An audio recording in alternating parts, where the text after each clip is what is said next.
Ahşap raflar, hem işlevsellik hem de estetik çekicilik sunarak her eve zamansız bir katkı sağlar.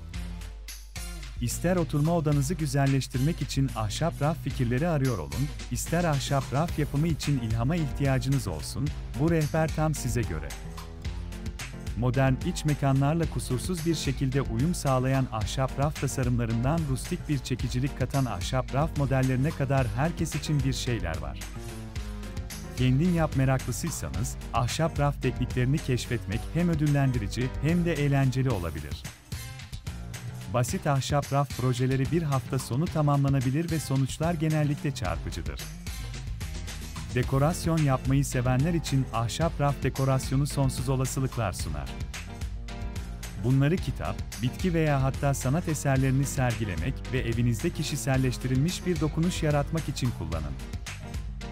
Ahşap raf yapımına gelince, anahtar doğru malzemeleri ve araçları seçmektir.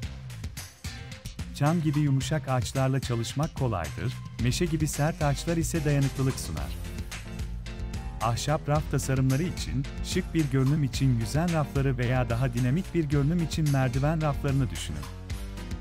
Seçtiğiniz ahşap raf modelleri, mekanınızın genel temasını tamamlamalıdır.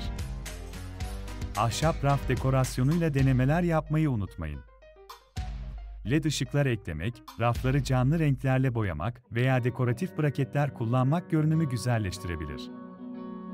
İster eviniz için ister hediye olarak ahşap raf projeleri üzerinde çalışıyor olun, olasılıklar sonsuzdur. Bu ahşap raf fikirlerini yararlı bulduysanız, beğenmeyi, yorum yapmayı ve daha fazla DIY ve ev geliştirme ipucu için abone olmayı unutmayın. Kendi ahşap raf projelerinizi aşağıdaki yorumlarda paylaşın, yaratıcılığınızı görmek isteriz.